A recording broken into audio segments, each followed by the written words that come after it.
इस वीडियो में हम कॉर्पोरेट एक्शन और उनका क्या इम्पैक्ट होता है स्टॉक प्राइस पे किसी भी शेयर के, वो डिस्कस करने वाले हैं। ये वीडियो हमारी सीरीज़ का एक सेकंड वीडियो जो हमने कुछ टाइम पहले शुरू करी थी, स्टॉक मार्केट फॉर बिगनर्स, जिसमें हम एकदम बेसिक से शुरू कर रहे हैं। क्या स्टॉक मार्केट जार्गन्स होते हैं, ये हमने पहले वीडियो में डिस्कस करे थे। और इस वीडियो में जो दूसरा वीडियो है आज, इसमें हम डिस्कस करने वाले हैं क्या डिफरेंट कॉर्पोरेट एक्शंस होते हैं जो आपके स्टॉक्स में देखने के लिए मिलते हैं काफ़ी कॉमनली स्टॉक मार्केट में, एंड उनका एक स्टॉक प्राइस पे क्या इम्पैक्ट होता है एग्जैक्टली। तो स्टॉक मार्केट में बेसिकली जो कॉमन कॉर्पोरेट एक्शन पॉइंट्स आपने आज तक सुने होंगे। आपको डिविडेंड्स के बारे में आपने सुना होगा, काफ़ी कॉमनली स्टॉक्स आपको डिविडेंड्स पे करते हैं। काफ़ी कॉमनली आपने सुना होगा बोनस शेयर्स इशू हो रहे हैं, या फिर शेयर बायबैक आजकल काफ़ी कॉमन है, ये दूसरी चीज़ है।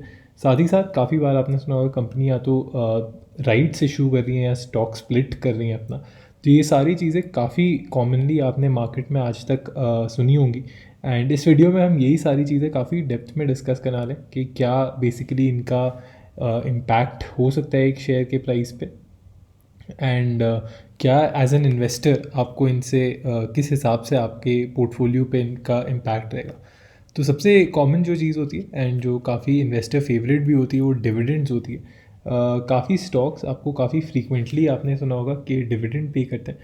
दो टाइप के डिविडेंड होते हैं, एक एनुअल डिविडेंड और एक इंटरिम डिविडेंड होता है, एक फाइनल डिविडेंड और इंटरिम डिविडेंड। तो जो भी आपको साल के एंड में मिलता है फाइनेंशियल ईयर के, वो कंपनी का फाइनल डिविडेंड होता है। एंड जो भी एक साल के बीच में आपको एक कंपनी असाइन करती है, एक डिविडेंड डिक्लेयर करती है, वो आपका इंटरिम डिविडेंड होता है।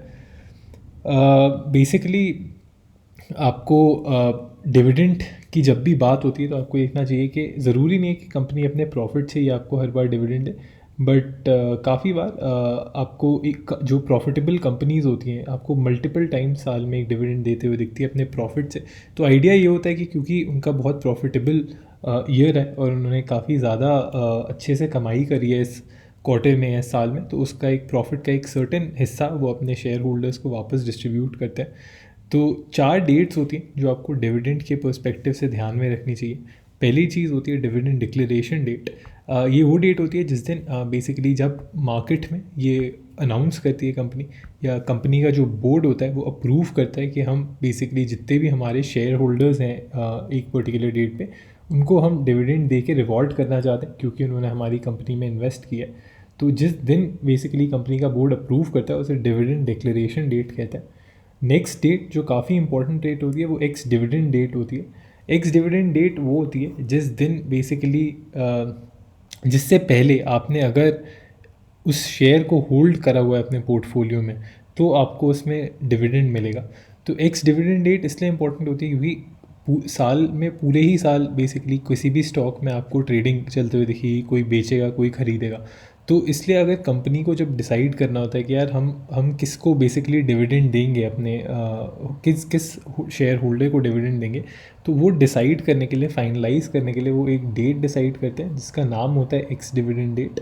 एंड उस एक्स डिविडेंड डेट पे बेसिकली वो ये डिसाइड होता है कि एक्स डिविडेंड डेट से पहले आपने अगर उसको होल्ड किया हुआ है तो आपको बेसिकली जो भी डिविडेंड डिक्लेयर किया है कंपनी ने वो आपको डेफिनेटली रिवॉर्ड में मिलेगा। एंड इसका रीज़न ये होता है कि इंडिया में जो सेटलमेंट प्रोसेस होता है वो T+2 डेट का होता है, तो आपको एक्स डिविडेंड से एक दिन पहले रखना होता है। और जनरली जो रिकॉर्ड डेट होता है कंपनी का, उस दिन बेसिकली कंपनी डिसाइड करती है, पहले एक्स डिविडेंड डेट आएगा फिर रिकॉर्ड डेट आएगा। एंड रिकॉर्ड डेट पे कंपनी एक फाइनल लिस्ट बनाती है शेयर होल्डर्स की किनको हमारे को डिविडेंड पे करना है। और जो चौथी डेट होती है वो आपका final dividend pay out date होती है, जिस दिन कंपनी से ने जो भी डिविडेंड डिक्लेयर किया है वो आपके फाइनली बैंक अकाउंट में हिट होगा। तो ये 4 चीज़ें जो डिविडेंड्स से रिलेटेड डेट्स आपको काफ़ी इंपॉर्टेंट रहेगी। इसके साथ जो दूसरी चीज़ आपको देखने के लिए कि डिविडेंड जब भी कंपनी डिक्लेयर करती है, एंड ये थोड़ा कंफ्यूजिंग हो सकता है स्पेशली अगर आप मार्केट में नए हैं, कि कंपनी आपको काफ़ी बार जो परसेंटेज अनाउंस करती है वो काफ़ी लोगों को या काफ़ी अर्ली इन्वेस्टर्स को क्लियर नहीं होता है कि डिविडेंड परसेंटेज जो है वो 840% है, 500% है, इसका क्या मतलब है एग्जैक्टली। तो कंपनी का जो डिविडेंड परसेंटेज होता है वो आपका कंपनी के शेयर प्राइस से इतना इन्वॉल्व नहीं होता जितना शेयर के फेस वैल्यू से होता है। तो मान लीजिए एक शेयर है जो 3,800 रुपये का है जो मार्केट में, बट एंड उसने एक 42 रुपये का डिविडेंड डिक्लेयर किया, बट उस शेयर का जो फेस वैल्यू है स्टॉक की वो सिर्फ 5 रुपये। तो इस शेयर का जो डिविडेंड यील्ड होगा वो आपका 840% डिविडेंड डिनोट होगा। तो जो 42 रुपये का जो आपकी कैलकुलेशन बैठती है वो फेस वैल्यू पे बैठेगी, ना कि स्टॉक की करंट मार्केट प्राइस पे। एंड इसी वजह से ये जो परसेंटेजेस होता है कि 400% का डिविडेंड आया है, 500% का, ये काफ़ी बार कंफ्यूजिंग भी हो सकती है इन्वेस्टर्स के लिए, क्योंकि ये समझना कि क्या है इस परसेंटेज का मतलब, ये थोड़ा डिफिकल्ट होता है। तो अगर आप अभी तक ये वीडियो देख रहे हैं आपको क्लियर होगा कि इसका मतलब है कि आपको 5% बेसिक जो फेस वैल्यू है उससे कंपेयर इतने परसेंटेज रिटर्न्स मिल रहे हैं। दूसरा जो इम्पोर्टेंट चीज़ है वो बेसिकली बोनस इशू होता है, जो आपको काफ़ी कॉमनली मार्केट में सुनने के लिए मिलता होगा। तो बोनस इशू बेसिकली एक आप समझ सकते हैं जैसे ऊपर एक डिविडेंड था, वैसे ही एक स्टॉक डिविडेंड की तरह आप मान सकते हैं कंपनी का। तो बेसिकली कंपनी जो बोर्ड होता है वो डिसाइड करता है कि जो हमारे पास रिज़र्व शेयर्स पड़े हुए हैं वो हम बेसिकली हमारे शेयर होल्डर्स को, एग्जिस्टिंग शेयर होल्डर्स को इशू करेंगे। एंड इसके लिए एक वापस सिमिलरली जैसे डिविडेंड के लिए एक्स डेट थी और रिकॉर्ड डेट थी, वैसे ही आपके लिए एक बोनस इश्यूज़ के लिए भी रिकॉर्ड डेट सेट होती है और एक फिक्स्ड रेशो डिसाइड करता है कंपनी का बोर्ड, जिसके बेसिस पे आपको ये बोनस इशू करा जाएगा।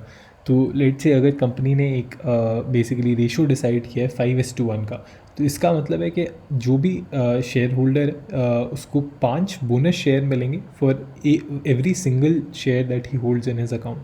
तो अगर आपके पास एक कंपनी है जिसने 5:1 का डिविडेंड बोनस इशू डिक्लेयर करा है और आपका एक्स डेट से पहले उसका एक शेयर आपके पास पड़ा है, तो एक्स डेट के बाद जब भी कंपनी रिकॉर्ड करेगी एंड फाइनली क्रेडिट करेगी तो आपको 5 शेयर्स आपके अकाउंट में मिलेंगे उसके। तो ये आपका काफ़ी इंपॉर्टेंट चीज़ होती है। बोनस शेयर आपको काफ़ी कॉमनली मिलते रहता है, बट इसका मतलब ये नहीं है कि आपकी जो इन्वेस्टमेंट वैल्यू है शेयर में वो एकदम से बढ़ने के लिए आपको मिलेगी। जो इन्वेस्टमेंट वैल्यू है आपकी वो सेम रहेगी, जो होल्डिंग वैल्यू है वो भी सेम रहेगी। इसका सिंपली बस इतना मतलब है कि जो आपके नंबर ऑफ़ शेयर्स थे वो आपकी इंक्रीज़ हो जाएंगे, बट जो वैल्यू है हर एक शेयर की वो आपको डिक्रीज़ होते हुए दिखेगी। एंड ये काफ़ी बार इसलिए भी आपको मार्केट में देखने के लिए मिलता है क्योंकि जो भी शेयर्स होते हैं वो काफ़ी बार जो अमाउंट जब उनका बहुत बड़ा हो जाता है, जैसे MRF का शेयर हो गया कोई, तो यहाँ पे आपको लिक्विडिटी कंसर्न्स थोड़े आना शुरू हो जाते हैं मार्केट में, जिसके चलते हुए काफ़ी नए इन्वेस्टर्स में इन्वेस्ट ही नहीं कर पाते। तो जब भी आपको बोनस इश्यूज़ होते हुए दिखेंगे तो आपको जनरली बोनस इश्यूज़ इस केस में होता है कि आपका जो भी वैल्यू है वो थोड़ा जो अमाउंट है जो आपके रिज़र्व पड़े हुए कंपनी में, एक तो वो आपने एग्जिस्टिंग शेयर होल्डर्स को रिवॉर्ड कर दिए, प्लस क्योंकि उसकी वैल्यू थोड़ी छोटी होगी तो नए इन्वेस्टर्स भी अट्रैक्ट होंगे। 3 और टर्म्स हैं जो काफ़ी कॉमनली आपको सुनने के लिए मिलेंगी। तो इससे पहले हम ये 3 टर्म्स डिस्कस करें, राइट्स इशू, शेयर बायबैक और स्टॉक स्प्लिट। ये तीनों चीज़ें बेसिकली करने से पहले हम आपके लिए एक अपडेट देंगे कि बेसिकली अगर आप लोग शेयर मार्केट में एक्टिवली इन्वेस्ट करते हैं या स्टॉक मार्केट में एक्टिवली इन्वेस्ट करते हैं एंड आपने अभी तक ज़ीरोधा पर अपना अकाउंट नहीं खोला, तो हम लोग स्ट्रांगली रेकमेंड करेंगे कि आप इस वीडियो के डिस्क्रिप्शन से ज़ीरोधा पर अकाउंट खोलने का लिंक ढूंढें और आज ही ज़ीरोधा पर अपना अकाउंट बनाएं। ज़ीरोधा बेसिकली एक डिस्काउंट ब्रोकर जो आपको डिलीवरी बेस्ड रेट पे कोई भी ब्रोकरेज नहीं चार्ज करता, वो साथ ही साथ जो इंट्राडे ट्रेड्स हैं वहाँ पर बहुत ही मिनिमल ब्रोकरेज चार्ज करता है। तो अगर आप लोग अभी भी कोई शेयर में अभी भी आप लोग मार्केट में किसी ट्रेडिशनल इन्वेस्टर से शेयर्स ख़रीदते हैं और उस पर ½ % या 1% तक का ब्रोकरेज पे करते हैं, तो आज ही इस वीडियो के डिस्क्रिप्शन से ज़ीरोधा पर अकाउंट खोलने का लिंक ढूंढें और वहाँ पर अकाउंट बना के अपने ब्रोकरेज चार्जेस बचाएं। अगर आप लोग टेलीग्राम पे एक्टिव हैं तो आप हमारे टेलीग्राम चैनल का लिंक ढूंढ के हमारे को वहाँ ज्वाइन कर सकते हैं। जो भी हमारे पास शेयर मार्केट न्यूज़ होती है, जो भी हमारे अपडेटेड व्यूज़ होते हैं, हम सबसे पहले अपने टेलीग्राम चैनल पे शेयर करते हैं। तो आप इस वीडियो के डिस्क्रिप्शन से टेलीग्राम चैनल का लिंक ढूंढ के आज ही हमारे को वहाँ ज्वाइन करें। तो एक बार फिर अब बात करते हैं 3 जो बची हुई टर्म्स हैं, राइट्स इशू, शेयर बायबैक या स्टॉक बायबैक और स्टॉक स्प्लिट। तो सबसे पहले हम बात करेंगे बेसिकली आपके राइट्स इशू की। आपने काफ़ी बार सुना होगा कि कंपनीज राइट्स इशू डिक्लेयर करती है, जिसमें एक एग्जिस्टिंग शेयर होल्डर को आप सेम कंपनी का शेयर आप खरीद सकते हैं मार्केट में जो प्राइस चल रहा है उससे लोअर प्राइस पे। तो इसका क्या मतलब है वो हम देखेंगे। सो बेसिकली जब भी एक कंपनी एक राइट्स इशू डिक्लेयर करती है तो उसका प्राइमरी पर्पस होता है कि वो मार्केट से बेसिकली जो एग्जिस्टिंग शेयर होल्डर्स है उसी से फ्रेश कैपिटल रेज करने की कोशिश कर रही है रादर देन नए इन्वेस्टर्स के पास जाने की। एक कंपनी ऐसा क्यों करी, ये आप ऐसे समझ सकते हैं कि जब भी मार्केट में आपका आईपीओ होता है या कुछ भी होता है तो आपको काफ़ी बार बेसिकली नए इन्वेस्टर्स होते हैं,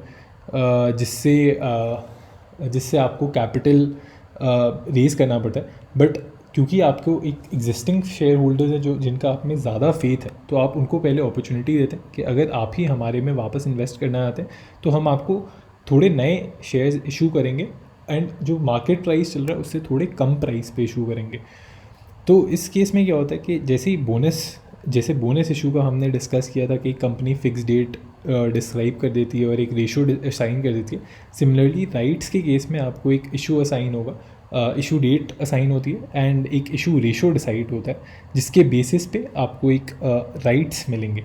तो राइट्स का मतलब है कि लेट से आप रेशो एक 1:5 का रेशो कंपनी ने डिसाइड किया, जिसका मतलब है कि अगर आपके पास 5 शेयर पड़े हैं किसी भी स्टॉक के तो आपको एक एडिशनल शेयर मिलेगा।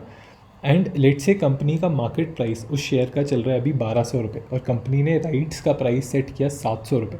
तो अगर आपने 5 शेयर्स होल्ड करे हुए हैं अकाउंट में 1200 रुपये के, तो उन 5 शेयर्स के अगेंस्ट आपको एक राइट मिलेगा कि आप 700 रुपये का एक शेयर खरीद सकते हैं इंस्टेड ऑफ मार्केट प्राइस पे करने के जो कंपनी का चल रहा है 1200 रुपये का। तो ये पूरा जो अरेंजमेंट होता है उसको राइट्स इशू करते हैं और ये कंपनीज करती हैं ताकि वो एग्जिस्टिंग इन्वेस्टर्स से फ्रेश कैपिटल रेज कर पाए रादर देन नए इन्वेस्टर्स के पास जाके वो कैपिटल रेज करने की कोशिश करें। तो अब दूसरी चीज़ बेसिकली जो हम डिस्कस करने वाले राइट्स इशू के बारे में इतना ही था। जो दूसरी चीज़ हम डिस्कस करेंगे वो आपका होगा basically stock buyback. And stock और शेयर बायबैक आपको काफ़ी कॉमनली सुनने के लिए मिला होगा मार्केट में, स्पेशली कोविड टाइम्स के बाद काफ़ी सारे शेयर्स एक नए लोज हिट करते थे एंड कंपनीज काफ़ी कॉमनली स्टॉक बायबैक करती थी क्योंकि जो मार्केट प्राइस चल रही थी उसका शेयर का बहुत ही कम होता था कि कंपनी को लगता था कि बायबैक आना चाहिए। तो बायबैक्स बेसिकली एक तरीका होता है कंपनी का जो जिस तरीके से वो अपनी कॉर्पोरेट रीस्ट्रक्चरिंग कर सकते हैं और जो भी आउटस्टैंडिंग शेयर्स हैं मार्केट में, तो आउटस्टैंडिंग शेयर से मतलब है जो भी फ्री लिक्विड शेयर्स अवेलेबल है मार्केट में उसमें से 1% कंपनी बायबैक कर लेती है ताकि मार्केट में थोड़ी लिक्विडिटी कम हो एंड अपनी वो ओनरशिप बढ़ा पाए। अब शेयर बायबैक करने के 2 तरीके हैं जो हमने ब्रीफली जो आप डिस्कस कर सकते हैं। एक आपका शेयर बायबैक करने का तरीका होता है जिसमें आपका एक फिक्स्ड प्राइस कंपनी बता देती है कि हम X% शेयर्स आपके X% shares at Y price हम आपसे बायबैक करेंगे एंड वो स्पेसिफिक होता है जिसके बेसिस पे आपको बिड्स मिलती हैं कंपनी को। जो भी एग्जिस्टिंग इन्वेस्टर्स होते हैं उनको एक एप्लीकेशन देनी होती है, हमारे पास X शेयर्स हैं जो हम कंपनी के बायबैक में प्रोसेस में वापस पार्ट लेना चाहते हैं एंड एक फिक्स्ड प्राइस के अगेंस्ट कंपनी आपसे बायबैक करेगी। दूसरा होता है जब एक कंपनी बेसिकली डिक्लेयर कर देती है कि हम X% जो भी फ्री फ्लोट कैपिटल है वो हम बायबैक करेंगे मार्केट से अप टू Y प्राइस। तो अप टू Y प्राइस में बेसिकली आपकी एक वेरिएबल प्राइस आ जाती है मार्केट में जहाँ कंपनी बोलेगी कि हम X% शेयर्स वापस ख़रीदने वाले हैं फ्री फ्लोट मार्केट से, बट जो अपर कैप है जो हम पे करने वाले हैं वो लेट से अगर कंपनी का शेयर अभी 1000 रुपये का है तो डिक्लेयर कर सकती है हम 1700 रुपये तक जितने भी शेयर्स हैं वो बायबैक करेंगे अप टू X%। तो ये थोड़ा वेरिएबल प्राइस होता है जहाँ आपको फिक्स्ड प्राइस नहीं है, कोई गारंटी नहीं है क्योंकि ओपन मार्केट में ऑलरेडी शेयर्स जो मिल रहे हैं वो काफ़ी सस्ते मिल रहे हैं। तो इस वजह से वो एक अपर फ्लोर प्राइस सेट कर देते हैं कि हम इस प्राइस तक जितने भी फ्री फ्लोट होगा हम उसको वापस एक्वायर करेंगे। तो स्टॉक बायबैक्स आपको काफ़ी कॉमनली सुनने के लिए मिलेगा। अभी रिसेंटली रूट मोबाइल्स और काफ़ी सारी और कंपनीज़ ने स्टॉक बायबैक्स अनाउंस करें एंड ओपन मार्केट से ये लोग बायबैक करें। इसका मतलब है कि आपको बेसिकली इस कंपनी में जितने भी लेट से 1200-1300 रुपये का जो भी भाव चल रहा है एंड उन्होंने 1700 का सेट किया प्राइस, तो 1700 तक जितना भी शेयर फ्री फ्लोट पड़ा है उनको जितना बायबैक करना है X% उतने तक वो बायबैक करेंगे।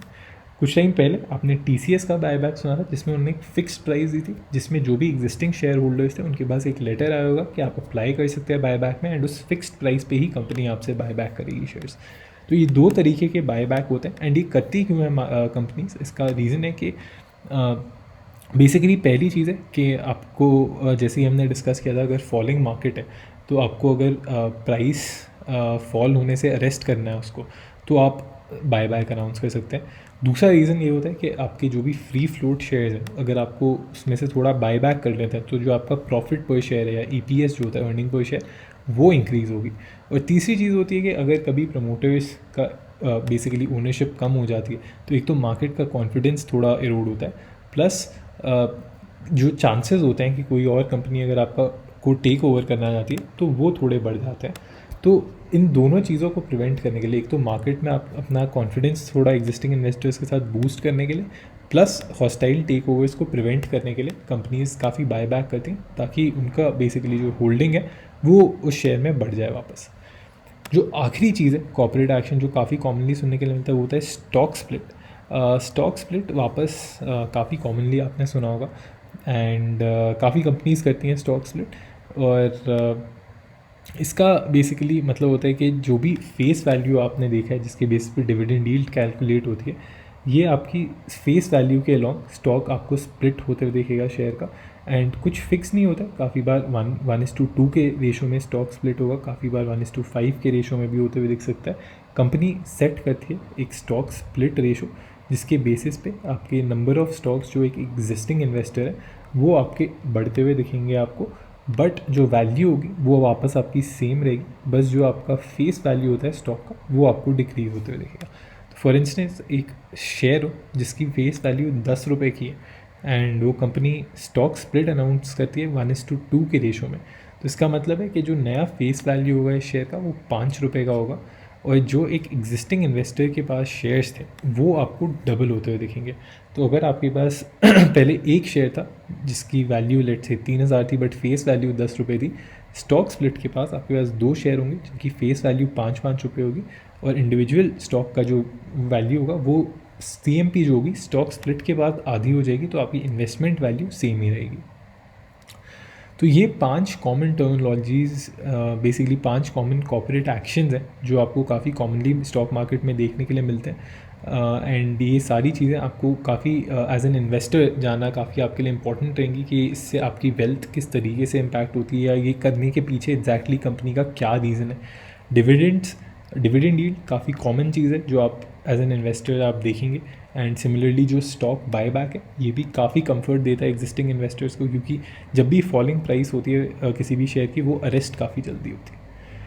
तो इस वीडियो में इतना ही, ये 5 कॉर्पोरेट एक्शंस। अगर आपको ये वीडियो अच्छा लगा हो तो आप अपने दोस्तों के साथ शेयर करिए, हमारे चैनल को सब्सक्राइब करिए। अगर आप लोग स्टॉक मार्केट में एक्टिवली इंटरेस्ट रखते हैं तो आप ये स्टॉक मार्केट फॉर बिगिनर्स का पूरा लेसन देख सकते हैं। इसी के साथ साथ हमारे चैनल पे और बहुत सारी प्लेलिस्ट्स हैं जो आप बेसिकली देख सकते हैं। शुरू करते हुए बेसिकली आपको यहाँ पे अगर आप प्लेलिस्ट में जाएंगे आपको फंडामेंटल एनालिसिस, हार्मोनिक चार्ट्स और पैटर्न्स, टेक्निकल एनालिसिस, इन सभी पे आपको वीडियोस मिल सकते हैं जो हमने रिसेंटली शुरू करे। हार्मोनिक पैटर्न्स पे ऑलरेडी 7 वीडियो, ये पूरी सीरीज़ ऑलरेडी कंप्लीट है। तो अगर आप लोग हार्मोनिक पैटर्न्स देखना चाहते हैं, सीखना चाहते हैं, तो आप ये वीडियो सीरीज़ देखिए। बाकी सारी प्लेलिस्ट में थोड़ा टाइम लगेगा बट धीरे धीरे उनमें भी हम कॉन्टेंट अपडेट करते रहेंगे। तो ये थे इस वीडियो पे देखने के लिए शुक्रिया एक बार फिर, एंड सब्सक्राइब करना ना भूलें।